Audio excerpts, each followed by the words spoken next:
इस कह रही है कि हल्द्वानी के बनभूलपुरा में 8 फरवरी को हुई हिंसा पूर्व नियोजित थी। ये पहले से तय था कि जब प्रशासन की टीम अवैध निर्माण हटाने के लिए आएगी तो उन पर पत्थरों और पेट्रोल बम से हमला किया जाएगा। अब जांच चल रही है, आरोपियों की धरपकड़ चल रही है, उन्हें करोड़ों रुपए की वसूली के नोटिस भेजे जा रहे हैं। उत्तराखंड में कांग्रेस नहीं भाजपा की सरकार है। ये सब कार्रवाई तो होनी ही थी। ये बात दंगाई और उनके सरगना पहले से जानते थे, तो फिर उन्होंने ये सब किया क्यों? इस बात को समझना हम सभी के लिए बहुत आवश्यक है। इसके लिए विषय को थोड़ा बदलते हैं। अयोध्या में भगवान राम की जन्मभूमि पर भी अवैध अतिक्रमण था। 500 वर्ष तक वे हटने को तैयार नहीं हुए। आक्रमणकारियों की संतानों को भली भांति पता था। वे जानते थे कि कानूनी लड़ाई वे जीत नहीं सकते। सत्य एक ना एक दिन सामने आ ही जाएगा। लेकिन अंतिम क्षण तक उन्होंने हार नहीं मानी।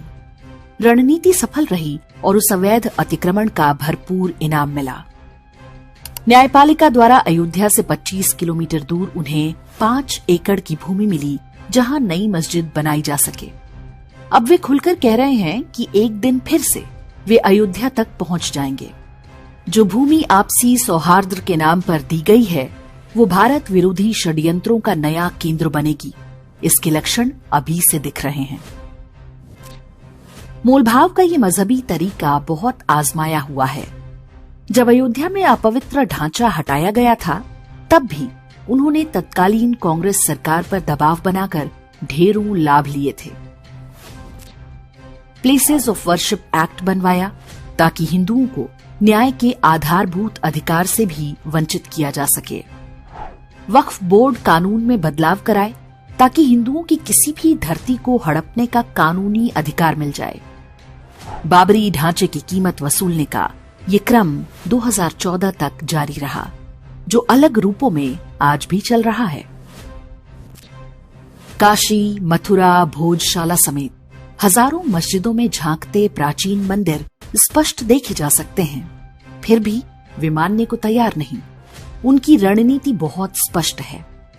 हम एक मंदिर मुक्त कराकर खुश हो रहे हैं। उनकी गिद्ध दृष्टि पूरी भारत भूमि पर है। हल्द्वानी का ये क्षेत्र इकलौता नहीं है। देश के लगभग हर राज्य और हर नगर में ऐसी अवैध बस्तियां बसाई गई हैं, अधिकांश हड़पी हुई भूमि पर। उत्तराखंड की सीमा चीन के अधिकार वाले तिब्बत और नेपाल से लगती है। यहाँ पर चल रहा जनसांख्यिकीय परिवर्तन एक बड़े षड्यंत्र का हिस्सा है। कांग्रेस के ही शासनकाल में बड़ी संख्या में बाहर से लाकर मजहबी आबादी बसाई गई। सोनिया गांधी की विश्वास पात्र रहीं दिवंगत कांग्रेस नेता इंदिरा हृदयेश को हल्द्वानी की ये अवैध बस्ती बसाने का श्रेय जाता है। आज उनके परिवार की राजनीति इसी अवैध बस्ती के वोटरों पर आश्रित है। लंबी न्यायिक लड़ाई के बाद ये भूमि खाली कराने का आदेश हुआ। पहले विरोध प्रदर्शन और अब हिंसा करके उन्होंने स्पष्ट संदेश दे दिया कि वे जगह खाली नहीं करेंगे। हिंसा के नाम पर कुछ लोग जेल जाते हैं तो ये कोई बहुत बड़ी कीमत नहीं है। उन्हें पता है कि ऐसे ही दबाव बना रहा तो भारत का पूरा तंत्र घुटने टेक देगा। सौदेबाजी होगी और रेलवे की भूमि खाली करने के बदले में वे मोटी कीमत वसूल सकेंगे। हो सकता है कि इन्हें उत्तराखंड में ही किसी अच्छी भूमि पर ले जाकर बसाया जाए। वहां पर उनके मकान और दुकानें भी सरकार ही बना कर दे, उसी तरह जैसे अयोध्या में 5 एकड़ भूमि दी गई। अतिक्रमणकारियों और अपराधियों को पुरस्कृत करने की ये शैली केवल भारत में ही चलती है। देश में सेना और रेलवे के बाद सबसे अधिक भूमि वक्फ बोर्ड के पास है, लेकिन ये अतिक्रमणकारी वक्फ की जमीन पर नहीं बसाए जाएंगे।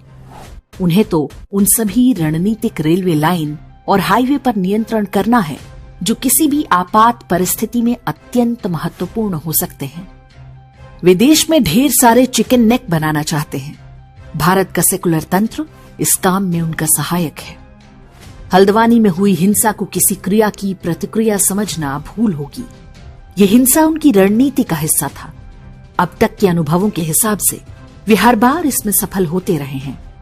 इस बार न होने पाए, इसके लिए न्यायपालिका और सरकारों पर कड़ी दृष्टि बनाए रखना होगा।